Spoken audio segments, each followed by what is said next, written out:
दोस्तों, आए दिनों आपने न्यूज़ में ये सुना होगा कि भारत को एक बहुत बड़ा खजाना मिला है। और ये खजाना इतना महंगा है, इतना प्रीशियस है कि आने वाले समय में क्या हो सकता है, भारत एक सुपर पावर के रूप में भी बन सकता है। तो क्या है ये खजाना? तो चलिए आइए जानते हैं इस सेशन में।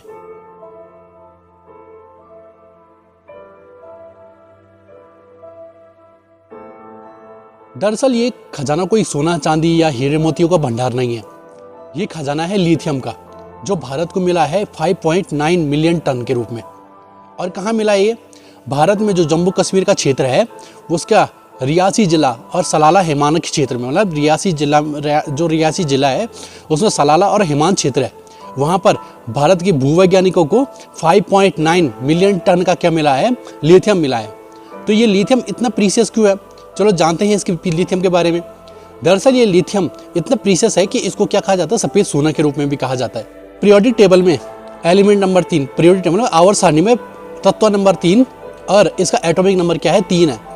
इसे प्रकृति की सबसे हल्की धातु भी कहा जाता है। ये एक रेडियो एक्टिव तत्व है, यानी कि हवा के संपर्क में आने से ये क्या कर लेता है? आग पकड़ लेता है जल्दी।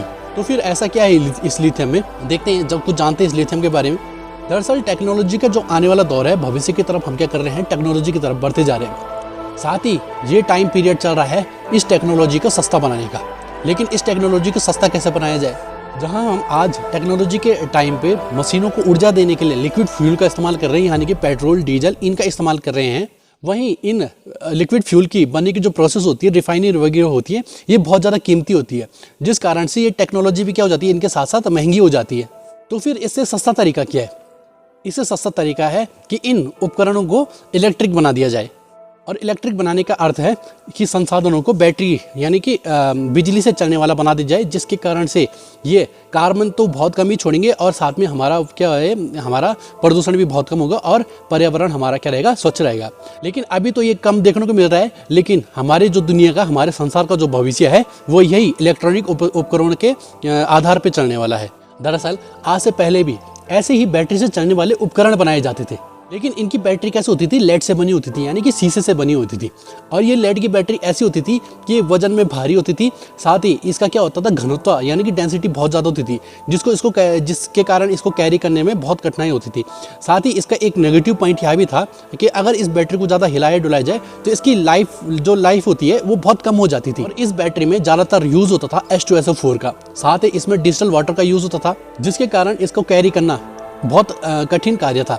और साथ ही हमको क्या करना है? उपकरणों को, जैसे आपका ऑटोमोबाइल इंडस्ट्री हो गई, वो इस बैटरी को लगा नहीं सकते थे, क्योंकि उनमें क्या होता है, वाहनों को इधर उधर से जाना पड़ता है, जिसके कारण ये क्या होती थी? बैटरी जल्दी खराब हो जाती थी। तो यही वैज्ञानिकों ने क्या किया? इसका एक तोड़ ढूंढा। इसका तोड़ था लिथियम आयन बैटरी। एक ऐसी बैटरी थी जो लाइफ लॉन्ग चल सकती थी, साथ ही ये ऐसी ड्यूरेबल थी कि ये क्या तुरंत रिचार्जेबल हो सकती थी। अगर मैं आपको रिचार्जेबल का उदाहरण दूं, जो आज के टाइम पे हमारे पास फोन, मोबाइल और लैपटॉप होते हैं ना, इनमें क्या होती है? यही लिथियम आयन बैटरी होती है लगी हुई। लेकिन ये कैसे होती है? सपाट तरीके में हमको लगी होती है। आपने देखा होगा कि कैसी लिथियम आयन बैटरी हमारे फोन और लैपटॉप में अलग अलग शेप में होती है बनी हुई। इसको क्या कर सकते हैं? हम किसी भी शेप में ढाल सकते हैं, जिसके कारण से इसको उपकरणों में लगाना क्या हो जाता है? बहुत ज़्यादा आसान हो जाता है। और इसी ईंधनों की लाइन में केवल लिथियम ही नहीं है, सबसे सस्ता आपका आज तक का जो फ्यूल है वो हाइड्रोजन से बनने वाला फ्यूल है। लेकिन इसका आज तक कोई तरीका नहीं ढूंढा गया कि हाइड्रोजन से फ्यूल कैसे बनाया जाए।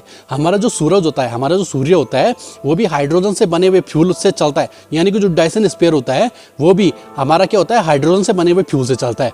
ये हाइड्रोजन फ्यूल ऐसा फ्यूल होता है जो बिल्कुल 0% प्रदूषण करता है, और इसका वेस्ट भी कैसा होता है? 0% होता है। लेकिन आज तक हमको इसको यूज़ करना नहीं आया, हमको इसको इस्तेमाल करना नहीं आया। लेकिन इसी कारण से इसको क्या कहा जाता है? भविष्य का फ्यूल भी कहा जाता है इसको, यानी कि भविष्य का ईंधन भी कहा जाता है इसे। अब जब बात आ गई थी लिथियम की, कि लिथियम के कारण क्या कर सकती है? इंडस्ट्री जल्दी ग्रो कर सकती है, क्योंकि इसमें क्या होता है? उपकरणों को बनाना ज़्यादा आसान हो जाता था। अब क्या करने लग गए? सारे जो देश थे, हमारे विश्व के सभी देश थे, वो ज़्यादा जोर देने लग गए इसी लिथियम बैटरी से अपने इंडस्ट्री को आगे बढ़ाने के लिए। और साथ में क्या करते थे? ज़्यादा से ज़्यादा लिथियम आयन का यूज़ करने लगे थे। और साथ ही लिथियम इसलिए भी यूज़ करते थे क्योंकि ये कार्बन बहुत कम प्रोड्यूस करता था, जिसके कारण हम प्रदूषण बहुत कम कर सकते हैं। और इसी का भंडार मिला है हमको जम्मू और कश्मीर में, जो 5.9 मिलियन टन का क्या है? ये भंडार है। तो अब आप सोच रहे हैं कि भारत को लिथियम तो अब मिला, तो इससे पहले वो अपने उपकरणों में कहाँ से लिथियम मंगवाता था? दरअसल आज से पहले भारत क्या करता था? चीन से लिथियम का क्या करता था? आयात करता था, जिसके कारण क्या होता था? यहाँ पर सामान बनाना ज़्यादा मुश्किल हो जाता था। इसके बाद क्या करती है, भारत सरकार एक संस्था बनाती है, काबिल नाम की संस्था, जिसका अर्थ होता है खनिज भारत इंडस्ट्री लिमिटेड। इस योजना के तहत कुछ टीमें बनाई गई और इन टीमों को कार्य दिया गया कि दुनिया भर में ऐसी ही संसाधनों का मतलब ऐसी ईंधनों के जो लिथियम के जो संसाधन थे, जो इनका सोर्स था, इनको ढूंढना और वहां से ऐसी डील फाइनल करना जिससे हम आसानी से क्या कर सकें, लिथियम अपने देश में आयात कर सकें। इसके बाद हमको क्या मिल जाती है, ऑस्ट्रेलिया जैसे कंट्री मिल जाती है। साथ ही हमको क्या मिलता है, लिथियम ट्रायंगल मिलता है। देखिए ये क्वेश्चन आपको बार बार पूछा जाता है कि लिथियम ट्रायंगल किसके लिए बोलते हैं। लिथियम ट्रायंगल में आपके 3 देश आते हैं, जो है आपका अर्जेंटीना, चिली और बोलीविया। और यहीं से क्या करता है भारत आज के टाइम पे भी क्या करता है, अपना लिथियम आयात करता है। देखिए किसी भी इलेक्ट्रॉनिक सामान को बनाने के लिए सबसे ज़्यादा मेन होती है उसकी बैटरी, क्योंकि अगर कोई भी इलेक्ट्रिक सामान या फिर इलेक्ट्रिक उपकरण बन रहा है तो उसमें क्या होता है, सामान बनने की जो कॉस्ट होती है उसके 30% कॉस्ट उसकी बैटरी की ही होती है। अगर आपको क्या होगी, बैटरी सस्ती मिलेगी तो आपको वो उपकरण भी सस्ता मिलेगा। जिस कारण से क्या होता था, पहले जो लेड वाली बैटरी होती थी ना, उसको इधर उधर ले जाना बहुत मुश्किल होता था, जिस कारण से क्या होता था, इसका कीमत भी ज़्यादा होती थी और साथ ही इसका इनसे बने हुए उपकरण क्या होते थे, वो भी महंगे होते थे। अब भारत लिथियम और देशों से आयात कर रहा था, जिसके कारण क्या होता था, लिथियम की कॉस्ट हमको क्या पड़ जाती थी, ज़्यादा पड़ जाती थी। और इसी वजह से क्या होता था, हमारे यहाँ इलेक्ट्रिक सामान क्या मिलते थे, बहुत ज़्यादा महंगे मिलते थे। जैसे आप उदाहरण के तौर पे देख सकते हैं, आज के टाइम पे अरब देशों में जैसे तेल का उत्पादन होता है ना, तेल आपको क्या मिल रहा है, वहीं पर ज़्यादा मिलता है। तो सारे देश कैसे होते हैं, निर्भर होते हैं उन पर। आने वाले टाइम में जैसे हुआ था ना, एक बार जब गल्फ वॉर हुई थी तो उन्होंने क्या कर दिया था, तेल बंद कर दिया था। तो पूरे देश को क्या, पूरे सब जगह क्या हो गया, तेल महंगा हो गया, पूरे विश्व में तेल की मारामार हो गई थी। लेकिन आने वाले समय में जब यही तेल, यानी कि यही कच्चा तेल जब खत्म हो जाएगा, तब इस दुनिया अभी से तैयारी कर रही है आगे, यानी इलेक्ट्रिक संसाधनों को और आगे विकसित करने की।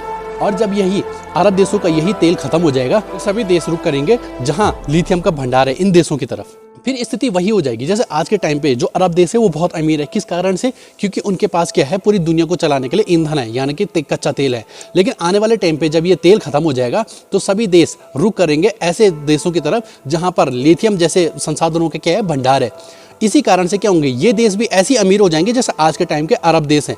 और इसी कारण से भारत भी निर्यात कर सकता है इन्हीं संसाधनों को, साथ ही इन्हीं संसाधनों से बनी हुई चीज़ों को।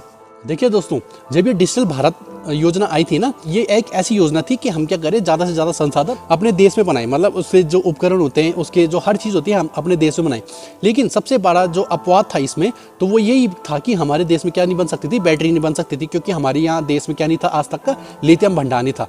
और इसके कारण क्या करते थे, हम चाइना से लिथियम बैटरी वगैरह मंगाते थे, और इसके कारण ही हमारे यहाँ क्या होते थे, उपकरण बहुत महंगे हो जाते थे, जो डिजिटल भारत में क्या करता था, एक अपवाद के रूप में जाना जाता था। लेकिन अब लिथियम भंडार के मिलने के बाद अब पूर्णतः ये सामान जो डिजिटल भारत की जो योजना है, पूर्णतः इसी के तहत जो पूर्णतः सामान है वो भारत में ही बन पाएगा। और इसी कारण से भारत में ये इलेक्ट्रॉनिक चीज़ें सस्ती हो जाएंगी, जैसे आपके मोबाइल, लैपटॉप और ऑटोमोबाइल इंडस्ट्री जो लगातार क्या कर रही है, लिक्विड फ्यूल को छोड़ के इलेक्ट्रिक की तरफ बैठ रही है। इसके कारण से यही चीज़ें हमारे देश में क्या हो जाएंगी, सस्ती हो जाएंगी। तो भारत में इसी लिथियम के भंडार के मिलने के कारण जियोपॉलिटिक्स में क्या अंतर आएगा, चलिए इसको समझते हैं। ऐसा होने पर सबसे ज़्यादा खतरा महसूस कर रहा है चीन, क्योंकि आने वाले समय में दुनिया का सबसे बड़ा बाजार जो भारत है, इसके ये क्या कर देगा, वहाँ से आयात बंद कर देगा, जिसके कारण क्या हो सकती है, वहाँ की इंडस्ट्री क्या हो सकती है, काफ़ी नुकसान में जा सकती है। इसके कारण चीन बहुत ही डरा हुआ और भय महसूस कर रहा है, क्योंकि दुनिया का जो सबसे बड़ा बाजार यानी कि भारत है, यहाँ क्या ये क्या कर देगा, जब लिथियम आयन बैटरी हमारे यहाँ जब हमारे खुद प्रोड्यूस होगी तो हम बैटरी भी खुद ही बनाएंगे, फिर हम चाइना से क्यों मंगाएंगे। इसी कारण से इनका निर्यात क्या होगा, भारत के लिए बंद हो जाएगा। इसी कारण से चाइना आज के टाइम पे डरा हुआ है कि हमारी इंडस्ट्री क्या हो सकती है, मतलब इनकी इंडस्ट्री में नुकसान हो सकता है। साथ ही इसी खबर को पक्की करने के लिए कि भारत में सही में ये लिथियम का भंडार मिला है कि नहीं मिला है, अमेरिका ने अपने भूवैज्ञानिकों की एक टीम भारत भेजी है, ताकि वो ये निरीक्षण कर सकें कि सही में यहाँ पर लिथियम का भंडार मिला है कि नहीं मिला है। और तीसरी जियोपॉलिटिक्स की अगर बात करें तो हम क्या कर सकते हैं, आसानी से अपने उपकरणों को निर्यात कर सकते हैं। लेकिन जियोपॉलिटिक्स में एक ऐसा हिस्सा भी है कि ये खजाना हमको ऐसे टाइम पे मिला है कि जिस समय भारत को इसकी सख्त ज़रूरत है, क्योंकि आने वाले टाइम पे ईंधन के रूप में इलेक्ट्रिक सामानों को ही देखा गया है, यानी कि बैटरी को ही देखा गया है। और साथ में पाकिस्तान यह भी सोच रहा है कि शायद उन्हें भी आज़ाद कश्मीर में ऐसी लिथियम का भंडार भी मिल सकता है। और इन्होंने भी क्या कर रखी है, ऐसी भूवैज्ञानिकों की टीम अपने पीओके में, यानी कि पाक अधिकृत कश्मीर में भेजी है, क्योंकि हमको ये खजाना ऐसे टाइम पे मिला है। मानो देखो, उदाहरण के तौर पे देखिए, आपके पड़ोसी के पास खाने के पैसे नहीं है और उसी टाइम डोमिनोज वाला आपको एक पिज़्ज़ा फ्री में ऑफर कर दे, तो कैसा लगता है उस पड़ोसी को जिसके पास खुद के खाने के पैसे नहीं है। दुनिया की कुछ कंट्रीज जिसमें कि हमारा हमसाया मुल्क भी शामिल है, उनकी तो यानी लॉटरीज पे लॉटरीज निकल रही हैं, तो ये भी एक उनकी लॉटरी निकली। तो चलिए दोस्तों, इस सेशन में इतना ही। आगे आपको दोबारा मुलाकात होगी। जय हिंद।